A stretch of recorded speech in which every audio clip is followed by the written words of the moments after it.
Hello again, everyone. Welcome to part 3 of the St. Vitus Lenten series on the Gospels. Today we're going to be talking about both the Gospel of Matthew and Luke. The reason I want to talk about these two Gospels is because both Gospels were written at about the same time and use mostly the same sources. However, they are written for different audiences, namely Jewish Christian in Matthew and Gentile Christian in Luke. Recalling the synoptic method, I'd like to view these Gospels side by side, especially in light of what each group was going through in context of when Matthew and Luke were written. Specifically how the Jewish law and customs affected those Christians who were born with Jewish customs and those who weren't. In addition, we'll see the comparisons of various accounts that appear in both Matthew and Luke, while comparing them with last week's talk on Mark. However, before we talk about the Jewish law and compare various gospel accounts side by side, let's do a quick review of both Matthew and Luke's gospel. Both were written around the years 80 to 90 AD for Greek-speaking communities. But Matthew wrote for a Jewish Christian audience, while Luke's was written for Gentile Christians. Matthew's community was probably located in Antioch, Syria, while scholars guess that Luke's community was in a location where Paul had probably missioned to, namely Achaia, Caesarea, Rome, or Corinth. Both Gospels use Mark for their main structure, as well as the Q source, and both have sources that are unique only to their Gospels, which scholars refer to as the M and L sources. What characteristics separate these two Gospels, however? First, Matthew's Gospel is known as being the most Jewish out of the four, specifically putting its thinking along the lines of Peter and James. It's the longest written Gospel out of the four, and it's a Christian community that had not yet been separated from Judaism.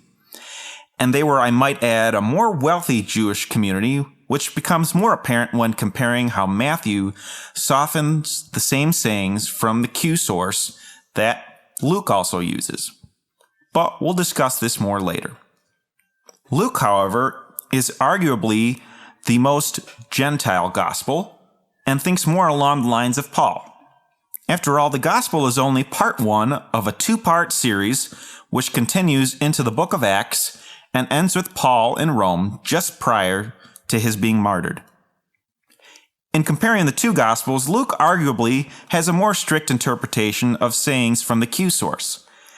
And since both Gospels are written at about the same time, both Matthew and Luke's community deal with, as we can see, many similar issues.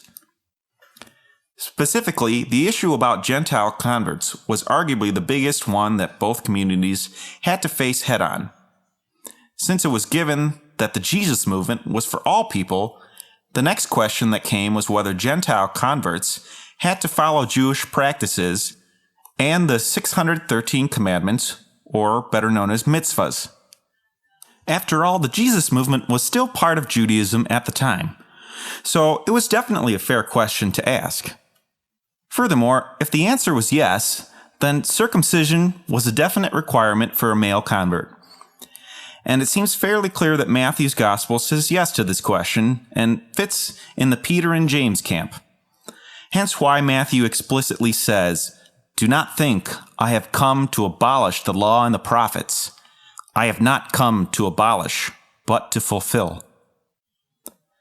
However, other Jews said no to this question, which is where Luke's gospel fits in. Specifically, the Apostle Paul took this position, and he butted heads with Paul and Peter over this very issue. So it's this context that's in the background of both gospels. In terms of what they both have to deal with, however, both Luke and Matthew's community are dealing with the fact that many Jews are not accepting Jesus as the Messiah. And the disagreements are beginning to get more heated than when Mark's gospel was written. And we'll see how this issue gradually gets into the Gospels, specifically at Jesus' death and climaxing in John's gospel. But for now, let's get back into viewing some gospel accounts from both Matthew and Luke using the synoptic method. First, what we'll notice with the infancy narratives in both Gospels, they both talk about the importance of Jesus being in the line of David, but Matthew is the one to first bring it up, specifically with the genealogy of Jesus, which I might add is what most of us zone out to when it's read at the 4 p.m. Vigil Mass on Christmas Eve. Or we're laughing at how long it is while simultaneously feeling sorry for whatever priest or deacon has to read through all of those hard-to-read Jewish names. But what's most important for us is that it ends with King David. And that's the main point in Matthew. Jesus is descended from David. In addition, both Gospels have plenty of announcements from angels. But Luke is the only Gospel which talks about the birth of John the Baptist, specifically beginning with an announcement from Gabriel. Both Luke and Matthew, of course, have an angel announcing the birth of Jesus. But Luke has this angelic announcement to Mary, while Matthew has it to Joseph in a dream. Chronologically, we often recall Mary visiting Elizabeth, followed by her giving birth to John the Baptist. But this is only written in Luke's Gospel. Luke then has Mary and Joseph go to Bethlehem for a census. But this is also not in Matthew's account. But both Gospels have Jesus being born in Bethlehem of Judea, which, as I said before, is an indication of the importance of Jesus being in the line of David. Although it might be a small point, Jesus is named immediately after being born in Matthew, but this happens later on in Luke, at his circumcision. This is where Luke and Matthew go in different directions, but also where Christians tend to blend all of them into one story. Specifically in Luke, the angels appear to shepherds, who in turn go to visit Jesus in the manger. He's officially named Jesus at his circumcision, followed by being presented at the temple, and his family then returns to Nazareth. None of this, however, is in Matthew's account. Rather, Matthew has the Magi come from the east after visiting Herod, and followed by Joseph, Mary, and Jesus fleeing to Egypt, which shows the parallel of Jesus being the new Moses. After this journey, the family moves to Nazareth for the very first time. Again, none of this appears in Luke's Gospel. Next, when comparing Jesus' baptism by John and Mark to that of Matthew and Luke, there is much more development of the theme, but it's done as a way of explaining why it happened rather than what happened. In Matthew, for instance, John says that Jesus should be baptizing him, which indicates quite clearly that the community had an issue with Jesus being baptized by John because it gives the impression of John actually being superior to Jesus. Furthermore, by reading between the lines, we see that John's followers aren't necessarily followers of Jesus. And it seems like there was some sort of debate of which person was better than the other, Jesus or John.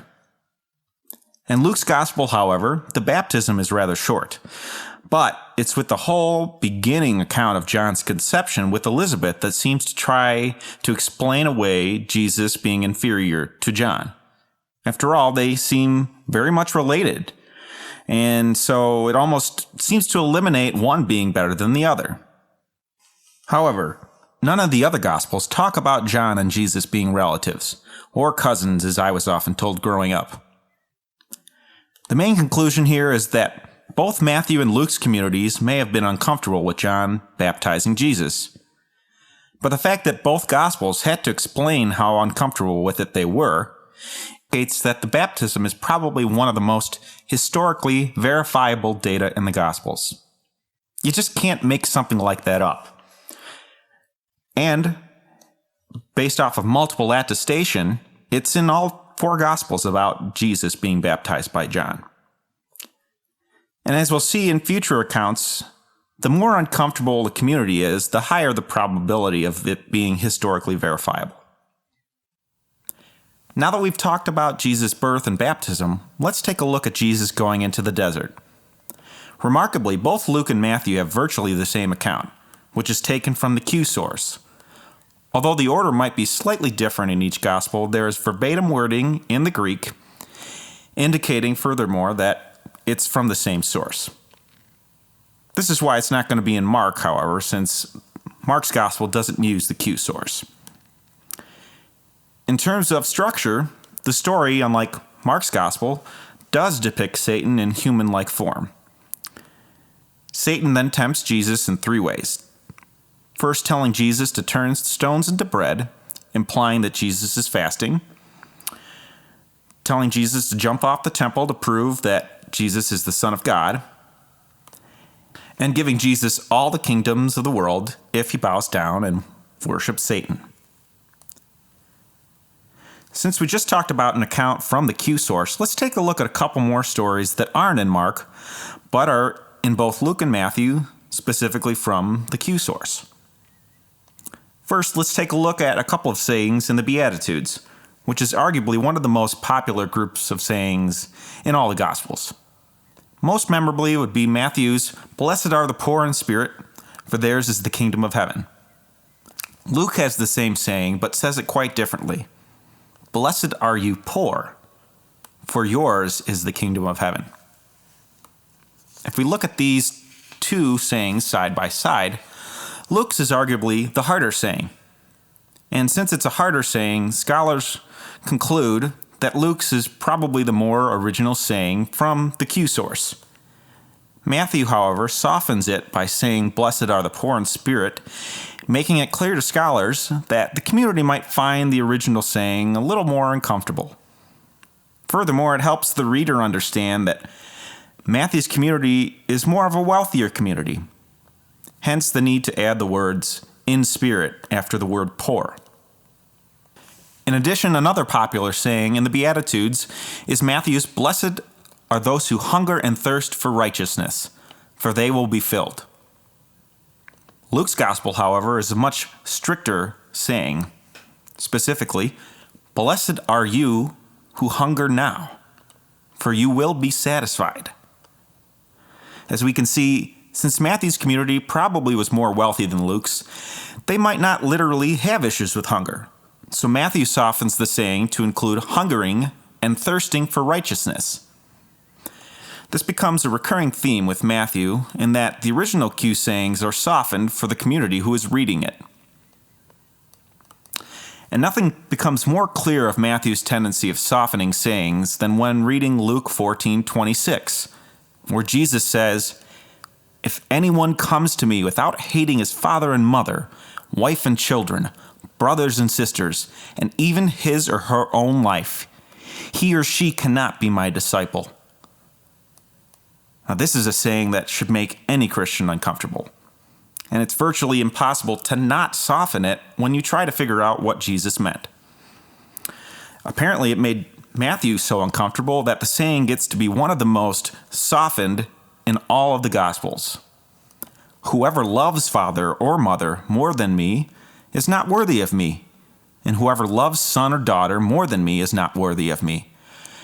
And whoever does not take up his or her cross and follow me is not worthy of me." However, this saying from the Q Gospel is probably more original with Luke's Gospel because of how softened it is in Matthew, and because there really is no reason for a Gospel writer to make up a saying like this. After all, Gospels are supposed to tell good news. So when a saying like this comes up in the Gospels, scholars and historians are going to rate it quite high that Jesus most probably said it, and most likely closer to the way Luke depicts it. So as a result, we can see the theme of how Matthew softens many of the sayings from the Q source to fit the Matthean community. Now that we've taken the time to look at sayings from the Q source that aren't in Mark's Gospel, let's take a look at how Matthew and Luke talk about the death and resurrection of Jesus. In terms of Jesus' death, both Luke and Matthew place blame on essentially the same people as Mark does, namely the chief priests, scribes, elders. But Luke also adds the temple guards.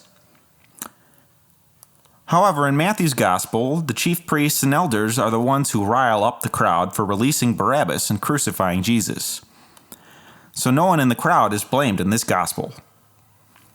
However, in Luke, there's no mention of chief priests, scribes, and elders riling up the crowd in the Barabbas scene.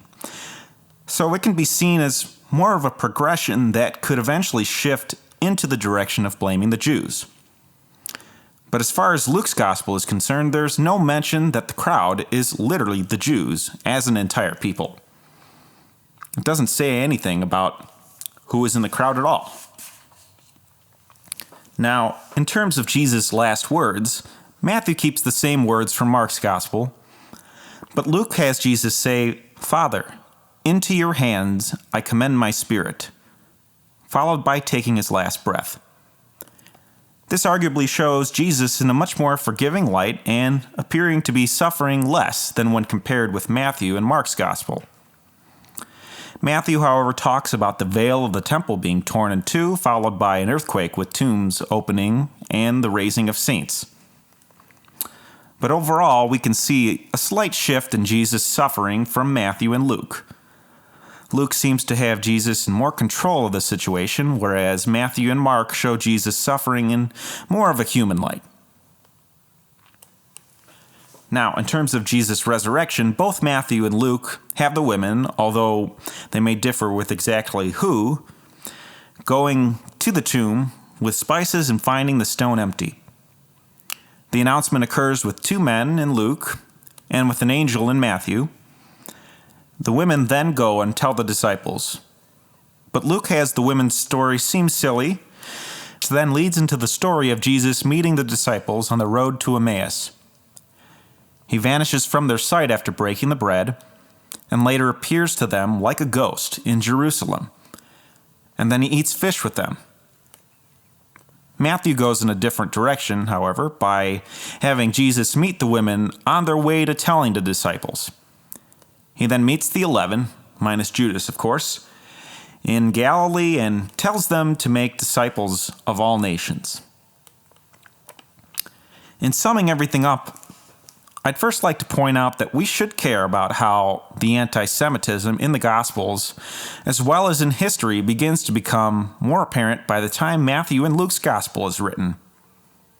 However, it's important to point out that the Synoptic Gospels never blame the Jews as a people for the death of Jesus. Second, it's important to understand how hard sayings are often deemed to be more historically verifiable because it indicates how the communities were uncomfortable with them. It also shows how multiple communities heard and changed these sayings, and that they can trace back to Jesus. Furthermore, these hard sayings cannot be ignored simply because we don't like them. We need to face them head on and try to understand what Jesus meant in the first century context. Third, and final, it's important to know the Gospel's audience and how it affects the way the writer tells the story. And it shows what was on the minds of the community when the Gospels were written. In other words, this is why context matters.